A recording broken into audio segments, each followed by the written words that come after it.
Je vais terminer par le président Moussa Dadis Camara. Monsieur le Président, le capitaine Moussa Dadis Camara, c'était le plus grand attendu de ce procès pour diverses raisons. Il était le président de la République, il avait son honneur à laver, Monsieur le Président, et surtout qu'il a clamé depuis longtemps qu'il est innocent. Mais, première chose curieuse, dès que le procès a été proclamé, avant même l'ouverture de l'audience, ses avocats ont déjà fini de plaider sur les réseaux sociaux. Le capitaine Moussa Dadis Camara est innocent, il n'est pas coupable. Sur les réseaux sociaux, avant même l'ouverture du procès. Oui. Alors, dans ces dossiers-là, il a été entendu. Durant plusieurs jours, plusieurs semaines, lui qui disait qu'il voulait tant ce procès-là, il a toujours tourné autour du pot. Il n'a jamais voulu parler de ces événements-là. Il a parlé de tout. Il a eu toute la liberté ici. Et même quand vous lui posez des questions, il répond par autre chose, Monsieur le Président. Et quelle est sa ligne de défense? Sa ligne de défense, moi je suis rentré de l'Abbé, c'est tard la nuit, mon chef d'opération m'a informé qu'il y aura manifestation demain, j'ai appelé M. Sidi Touré, la ligne n'était pas bonne, le lendemain j'étais couché, c'est lui qui est aussi venu me réveiller pour me dire qu'il y a un massacre au stade. C'est tout. C'est tout. Monsieur le Président, même procès pénal, c'est les détails. C'est les détails. Je commence par remercier le commandant Toumba. Les actes positifs, il faut les reconnaître. Il y a des éléments dans ce dossier-là, Monsieur le Président, qui prouvent suffisamment que le capitaine Moussa Dadis Camara, il est le concepteur, il est l'acteur, il est le réalisateur, il est le metteur en scène de ce massacre. Il est tout. Tout dans ce dossier-là, Monsieur le Président. Tout. Tout d'abord, les hommes en flèche, vus chez Gono Sangaré, les coris qu'ils portaient, l'art vestimentaire qu'ils avaient, curieusement, c'est les mêmes hommes qu'on a vus au stade et c'est les mêmes hommes qu'on a vus au camp Alpha Yaya Diallo faire la saga toute la journée du 28 avec la population de l'Axe, les attaques, aller-retour. Les mêmes hommes, Monsieur le Président. Deuxièmement, il est constant qu'il avait fait venir la milice de Kalea au camp Alpha Yaya Diallo. Ça, c'est avant le 28 septembre. Et c'est le siège de la présidence de la République. Autre chose, ces miliciens-là sont venus au stade, pas dans les véhicules privés. Les cars de la Sotragui, les véhicules du gouvernement guinéen, n'ont pas quitté la brousse. Ils ont quitté le camp Alpha Yaya Diallo, siège de la présidence, pour venir. Monsieur le Président, il est constant que les ordres, il les a donnés. Ordre de mater et qu'il regrette. Ça, il était en colère ce jour. Tous ceux qui l'ont vu l'ont reconnu. Et ça n'est pas venu seulement du commandant Toumba. Escobar est passé ici, il a dit. Le président Dadis a crié. Allons-y, ils n'ont qu'à nous tuer tous. Et quand un président dit à sa garde, ils n'ont qu'à nous tuer tous, ça veut dire quoi? Que ces gens qui sont au stade là, ce sont mes ennemis. Allons-y, ils vont nous tuer tous. Est-ce qu'ils sont venus au stade pour tuer quelqu'un? Autre élément important, Monsieur le Président. Le président, il s'est beaucoup accroché à la thèse du complot dans ces dossiers-là. Mais, ceux qui sont venus commettre le massacre, ces miliciens-là sont revenus au camp Alpha Yaya Diallo, à la présidence, blessés et avec les choses volées. Il a vu. Il n'a rien fait. Blessé et avec les choses volées, il a vu. Les militaires qui sont venus commettre ces crimes-là sont revenus au camp Alpha Yaya Diallo, s'asseoir autour de lui, dormir tout tranquillement du sommeil du juste. Personne n'est inquiété. Vraiment personne.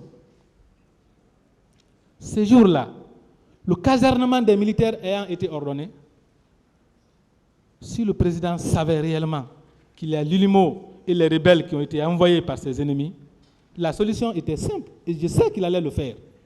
Il allait ordonner la fermeture de tous les camps militaires et le contrôle qui est à l'intérieur du camp, qui ne l'était pas. Il allait ordonner la fermeture du camp Alpha Diallo pour contrôler qui n'est pas à l'intérieur, puisqu'on avait demandé à tout le monde de rester au camp. Si c'est les rebelles qui étaient venus, ils pouvaient même ce jour-là ordonner le confinement de toute la ville de Conakry et ordonner le couvre-feu pour les rechercher. Il n'a jamais fait ça. Les viols qui ont eu lieu là, de la manière la plus horrible, si réellement c'est les rebelles qui sont venus, parce que c'est évident, il y a beaucoup de personnes dans le dossier qui disent avoir entendu les gens parler en anglais, ou les langues qu'on ne comprend pas, qui ne sont pas une langue guinéenne. S'il y a eu des rebelles au stade, c'est que c'est le président Moussa Dadis Camara qui les a envoyés. C'est lui. S'il y a eu des rebelles, c'est lui. Sinon, il allait les arrêter. Et les rebelles vont venir massacrer les gens au stade. Les rebelles envoyés par vos ennemis, votre propre homme de main, votre instrument principal, le capitaine Marcel est là. Il est là. Il ne fait rien. Comment votre chargé d'opération va se trouver au stade, là où il y a le massacre, et vous dites que c'est les rebelles? Votre chauffeur au stade, ceux qui étaient avec vous le matin, se trouvent au stade. Après, ils reviennent, rien ne sort. Le capitaine Marcel Guilavogui, c'est l'un des pionniers de ce massacre-là. Aucune inquiétude. Rien n'a été fait, Monsieur le Président. Il ne l'a jamais arrêté. Ce qui est une évidence, moi je crois que le commandant Toumba Kité, il a une part de responsabilité essentielle dans la commission de ces crimes, mais je crois aussi qu'il a été trahi. Après le massacre, il fallait vraiment trouver quelqu'un à sacrifier. Pendant qu'ils ont cassé le poids ensemble, ça c'est une vérité. Sinon, la première personne à être arrêtée dans le dossier là, allait être le capitaine Marcel. Si vraiment notre président était pour la justice. La même nuit, le capitaine Marcel, il devait ordonner son arrestation. Mais il ne l'a pas fait. Quel est le seul militaire qui a été sanctionné? Personne. Et le comble de tout ça, c'est la justification du massacre. La justification du massacre. Il prend une cassette dans laquelle il y a l'attaque du commissariat de Bellevue. Il donne au commandant Moussa Keïta, son secrétaire permanent, d'aller remettre ça au président Blaise. Ça, c'est pour aller montrer au président africain, pour dire que s'il y a eu un massacre, c'est parce que les gens ont attaqué le commissariat de Bellevue. Il vise à justifier ça, le massacre. Il dit que c'est parce que les leaders ont envoyé leurs militants au stade. Mais dans tout ça, là, on peut vraiment s'interroger. Le mobile du crime, il est indifférent.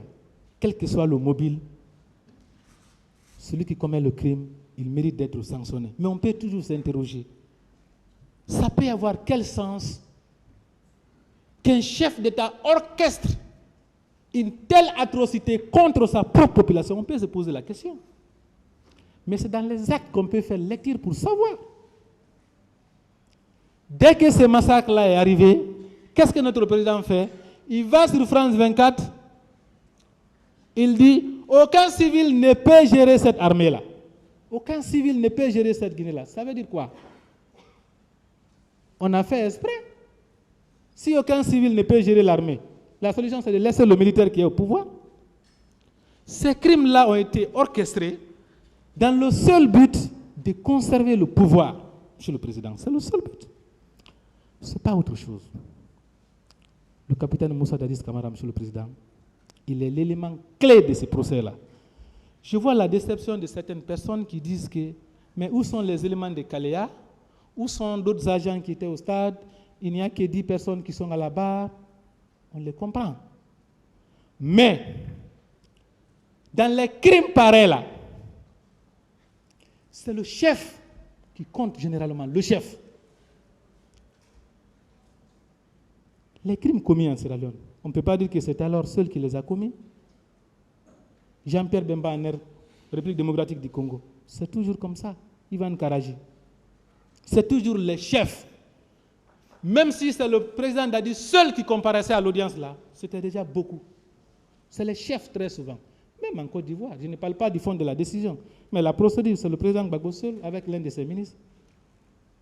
Le président seul, déjà, ça serait important.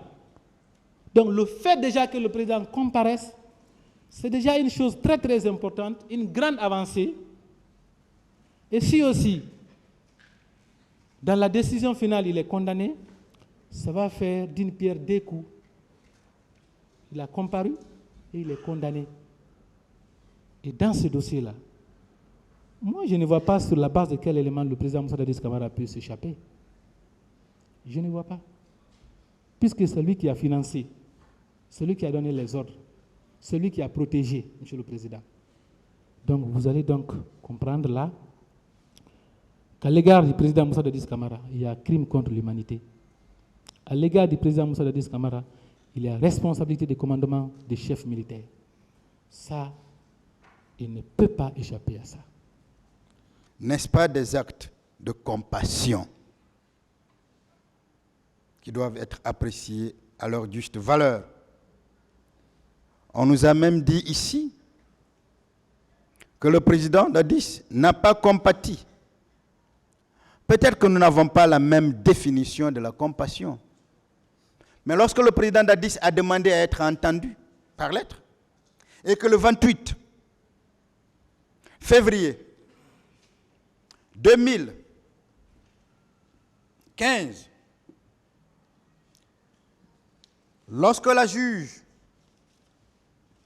lui a posé la première question, les premiers mots du président Dadis dans cette affaire ont été ceci: je ne peux pas parler des événements du 28 septembre sans m'incliner pieusement devant les victimes qui sont tombées, sans adresser mes condoléances aux familles éplorées, sans adresser mes condoléances à la Guinée. C'est écrit. Son premier jour de passage ici, à cette audience, quand il lui a été demandé, il a dit exactement la même chose. Je me permets de lire d'ailleurs ce qu'il avait dit devant le juge d'instruction. Ses premiers mots, ce sont ses premiers mots dans cette affaire en tant que témoin. S'agissant des événements du 28 septembre, je ne peux en parler sans d'abord m'incliner devant la mémoire de tous ceux qui ont disparu suite à ces événements et présenter mes condoléances à la nation guinéenne ainsi qu'aux familles éplorées. C'est ce qu'on appelle la compassion. Ce sont des faits, ce ne sont pas des mots. Nous sommes en 2015, 6 ans après la commission de ces faits. Il n'est pas inquiété, il est entendu comme témoin. Voilà le premier mot qu'il a adressé au magistrat instructeur. C'est un mot de compassion. Et quand il est passé ici, quand il dit « Je m'incline devant la mémoire de toutes les victimes, je présente mes condoléances aux familles éplorées, ainsi qu'au peuple de Guinée. Je prie Dieu pour le repos de leurs âmes et pour que de telles choses ne se reproduisent plus dans notre pays. » Pourquoi on peut penser que cela n'est pas l'expression d'une compassion? La partie civile a-t-elle une autre définition de la compassion? Le parquet a-t-il une autre définition de la compassion que la défense ne connaît pas?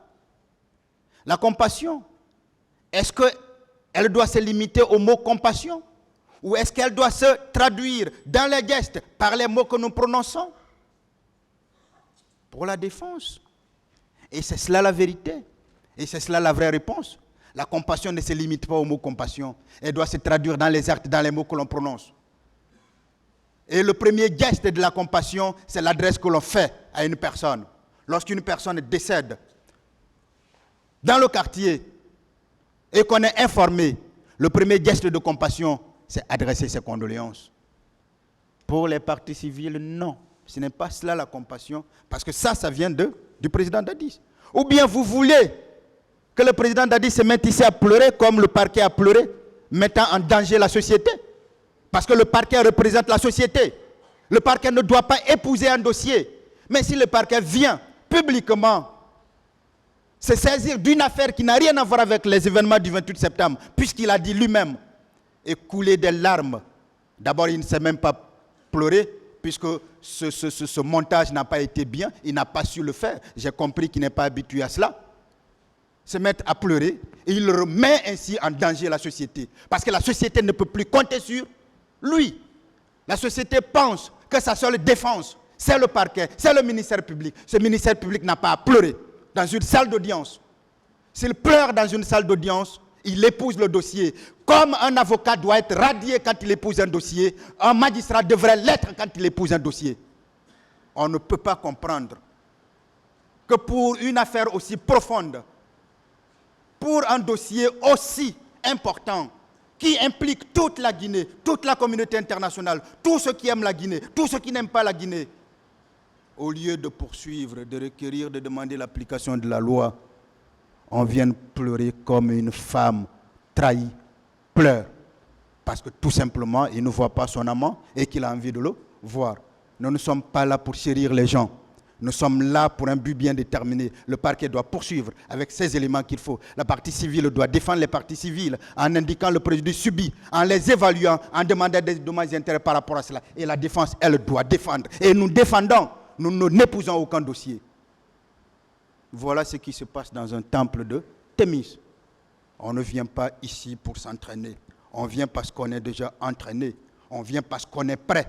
On vient justement livrer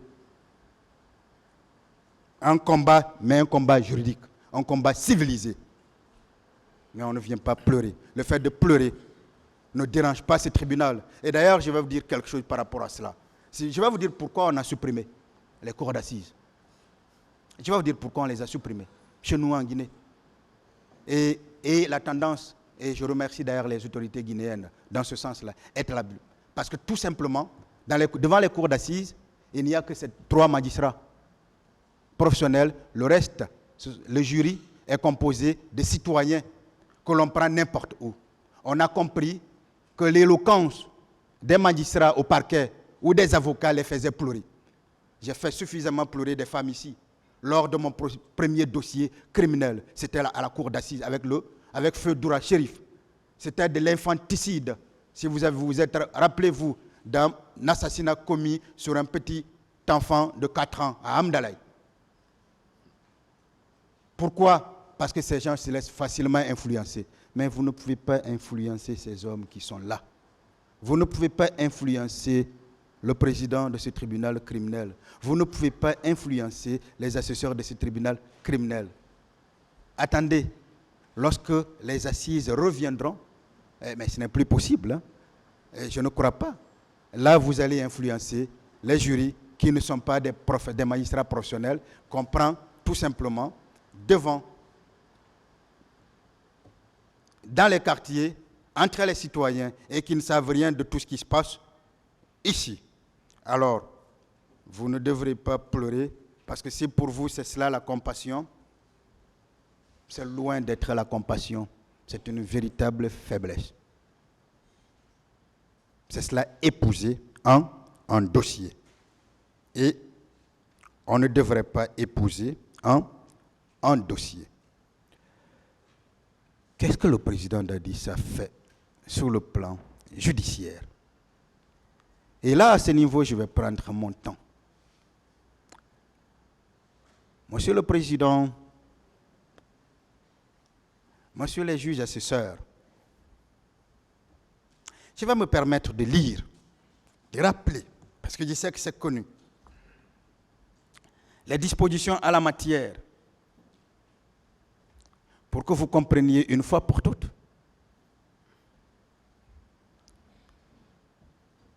que nous devrons, nous, lutter pour l'indépendance de la magistrature. Les avocats doivent se battre pour l'indépendance de la magistrature. Parce que l'indépendance de la magistrature, c'est un gage d'une bonne justice. Parce que la justice est bien rendue, l'avocat gagne son compte. Et il vit bien. Parce qu'il sait qu'il ne comptera que sur sa formation. Parce qu'il sait qu'il ne comptera que sur le travail qu'il fait.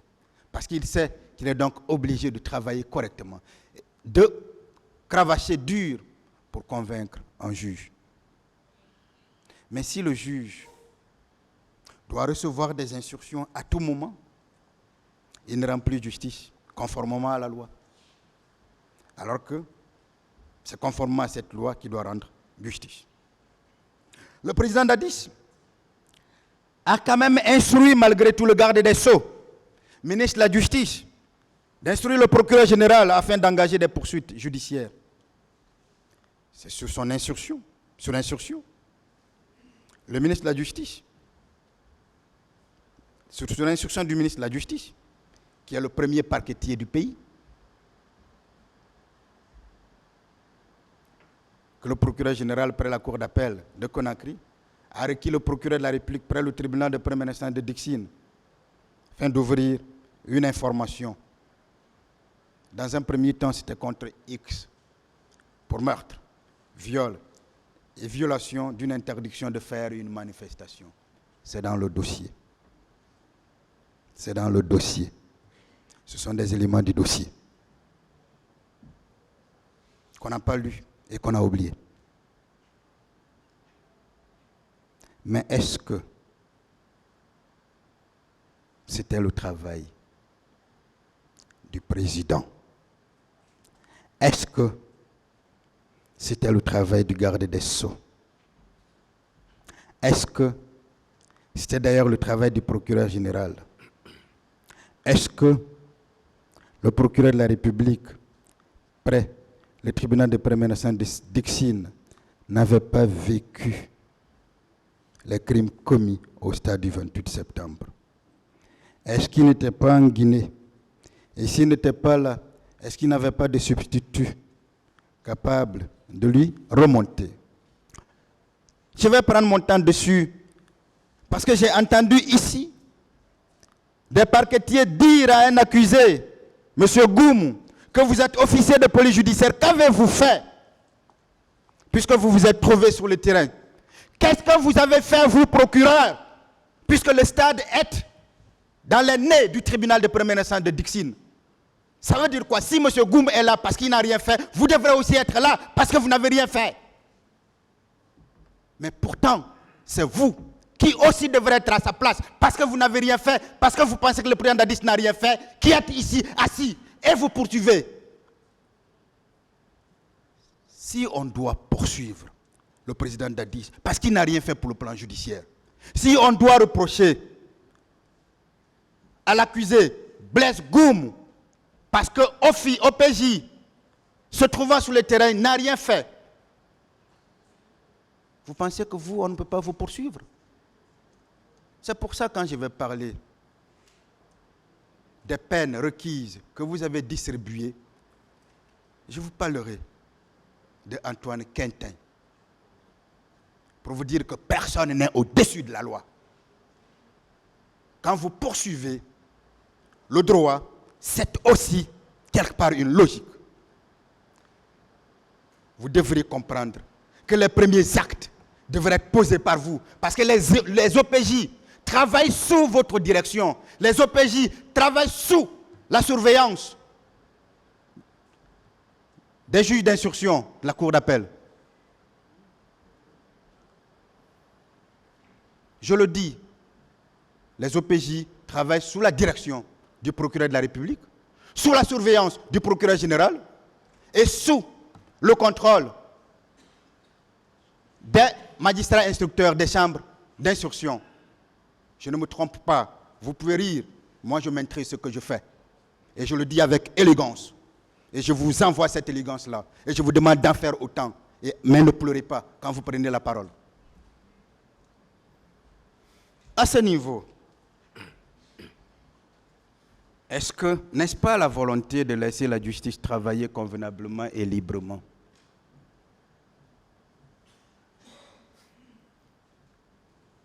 En cas de commission d'une infraction, à qui doit-on demander les défauts de poursuite dans un état de droit? Certainement au procureur de la République. Parce que la loi lui confère tout ce pouvoir. Et les articles 46, 47, 48, 49, 50 et 51 du Code de procédure pénale sont clairs là-dessus. Et je vais les lire. Je vais les lire intégralement pour que ce parquet comprenne que poursuivre quelqu'un sur le fait qu'il n'a posé, il n'a pas pris d'acte sur le plan judiciaire est tout simplement le monde à l'envers. Que dispose l'article 46? Le procureur de la République représente en personne ou par ses substituts le ministère public près le tribunal de première instance. Que dispose l'article 47? Le procureur de la République reçoit les plaintes et dénonciations et apprécie la suite à leur donner. Il procède ou fait procéder à tous les actes nécessaires à la recherche et à la poursuite des infractions à la loi pénale. À cette fin, il dirige l'activité des officiers de police judiciaire dans le ressort de son tribunal. Toute autorité constituée, tout officier public ou fonctionnaire qui, dans l'exercice de ses fonctions, acquiert la connaissance d'un crime ou d'un délit, est tenu d'en donner avis sans délai au procureur de la République et de transmettre à ce magistrat tous les renseignements, procès-verbaux et actes qui y sont relatifs. En cas de délit ou de crime flagrant, il exerce les pouvoirs qui lui sont attribués par l'article 110 du présent code. Que dispose l'article 48? En tenant compte du contexte propre à son ressort, le procureur de la République met en œuvre la politique pénale définie par les instructions générales du ministre de la Justice, précise et le cas échéant adapté par le procureur général. Précisé et le cas échéant adapté par le procureur général. Outre les rapports particuliers qu'il établit, soit d'initiative, soit sur demande du procureur général, le procureur de la République adresse à ce dernier un rapport annuel de politique pénale sur l'application de la loi et les instructions générales, ainsi qu'un rapport annuel sur l'activité et la gestion de son parquet. Il informe au moins une fois par an l'Assemblée des magistrats, du siège et du parquet des conditions de mise en œuvre dans le ressort de la politique pénale et des instructions générales adressées à cette fin par le ministre de la Justice en application du deuxième alinéa de l'article 37. Que dispose l'article 49? Lorsqu'il estime que les faits qui ont été portés à sa connaissance en application des dispositions de l'article 47 constituent une infraction commise par une personne dont l'identité et le domicile sont connus et pour laquelle aucune disposition légale ne fait obstacle à la mise en mouvement de l'action publique, le procureur de la République, territorialement compétent, décide,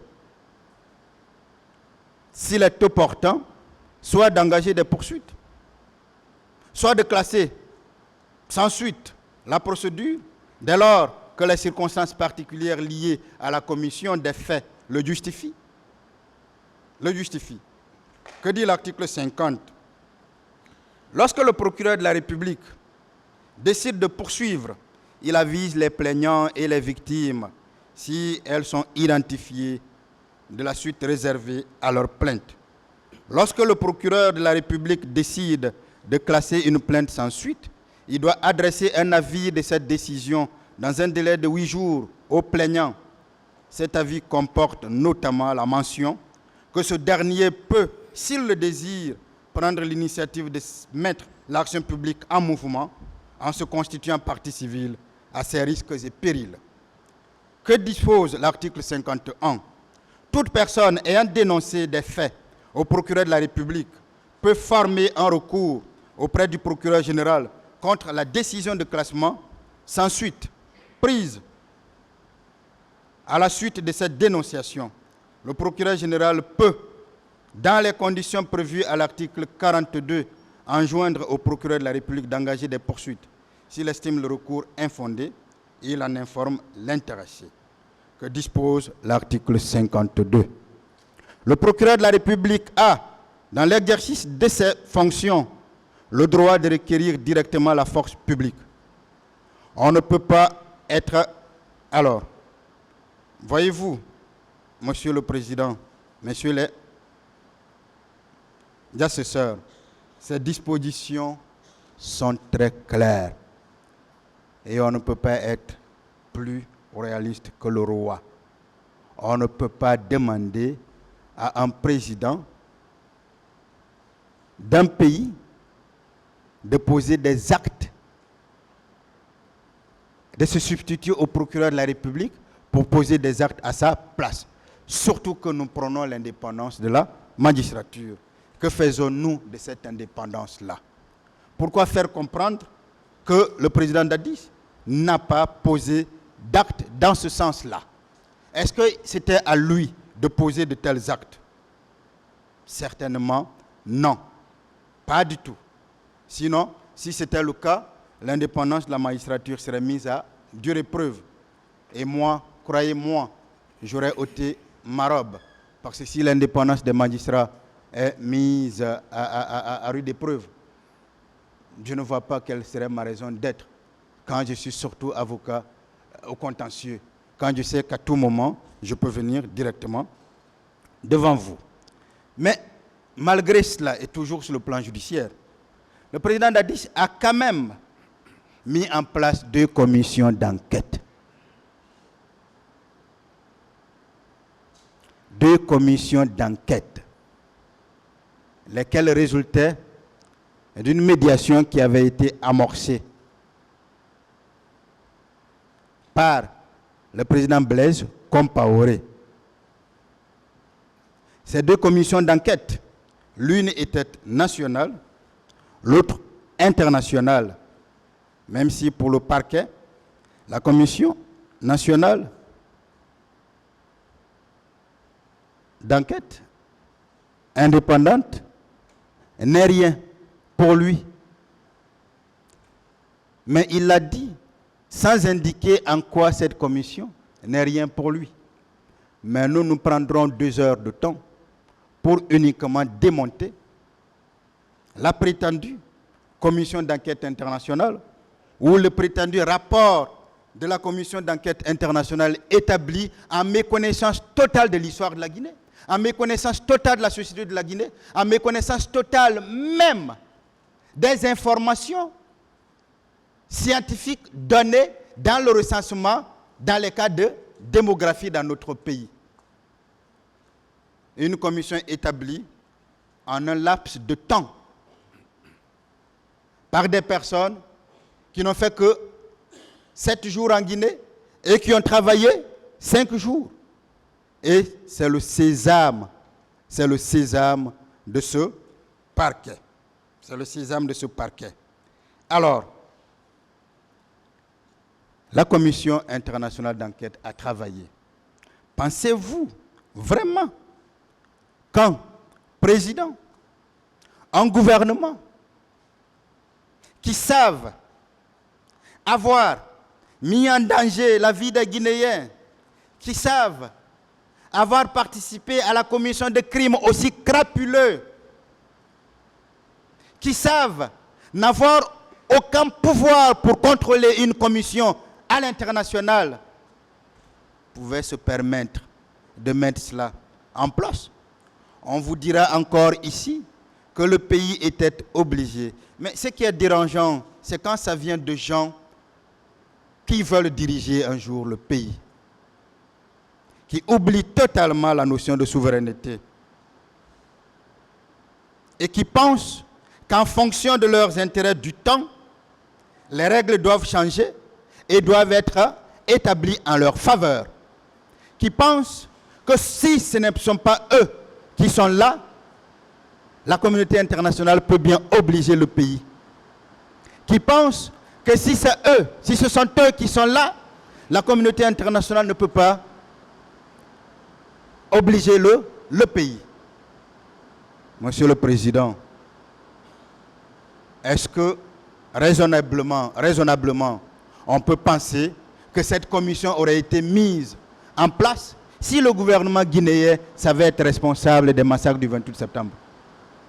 Est-ce que raisonnablement on peut penser que cette commission d'enquête internationale serait mise en place si le président Dadi savait que ces massacres ont été planifiés, coordonnés, organisés par lui, par son gouvernement, par le CNDD?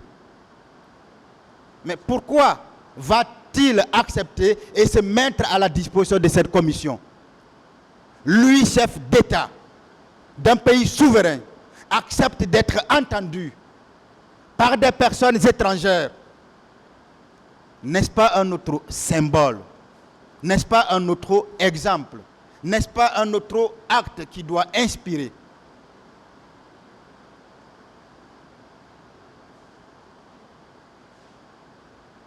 Mais lorsque ceux-là même qui ont déjà dirigé la Guinée ou qui veulent diriger encore la Guinée viennent vous dire que notre souveraineté ne veut rien dire, viennent vous dire que non, ils savaient avoir commis ces faits, mais ils étaient obligés de nous donner les moyens pour les coincer. Pourquoi on devrait croire? Pourtant, ces commissions-là, ces deux, ont bénéficié de tous les pouvoirs. Elles ont été investies de tous les pouvoirs. La commission d'enquête au niveau national a été investie de tous les pouvoirs de police et même de tous les pouvoirs d'instruction. Avant la mise en place de ces commissions,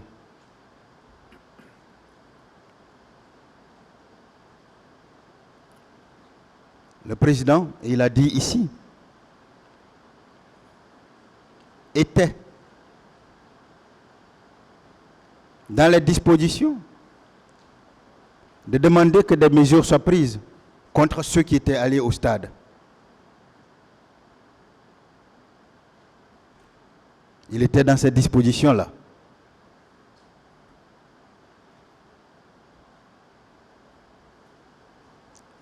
Tous ceux qui étaient allés au stade et dont les noms lui ont été révélés, il était dans les dispositions de prendre des mesures contre eux.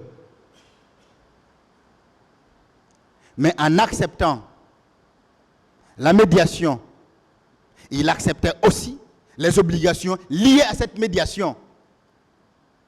Parce que la première médiation qui a réuni Blaise, le médiateur, Blaise Compaoré, le CNDD et les partis politiques, avait été claire. Suspendre l'interpellation tant dans les camps civils que dans le camp militaire. Pourquoi le président Dadi devrait violer les engagements pris et signés par le CNDD? Pourquoi lui, le premier responsable, ne devrait pas respecter ces engagements-là?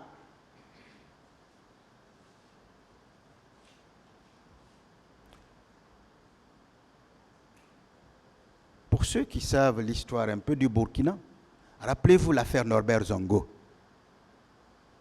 L'affaire Norbert Zongo a fini par des compromissions. Au départ, et le procureur qui avait le dossier à l'époque avait été suspendu, je vais même dire écarté.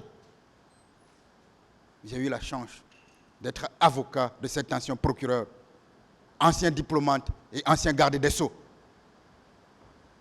de son pays. Celui qui était le juge d'instruction en charge de cette affaire avait été également écarté.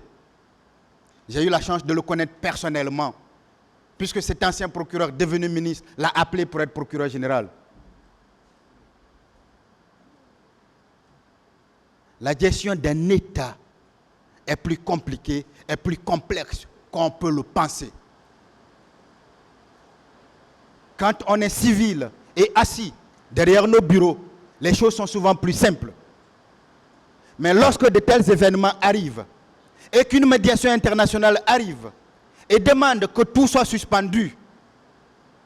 Heureusement, si le président Dadis avait passé outre ce qui avait été décidé par la médiation, qui est là, qui est connu, qui se trouve dans des documents, qui est prouvable, qui est vérifiable, et arrêté des gens, on aurait dit, voilà, il a voulu faire supporter à tel ce qui s'est passé.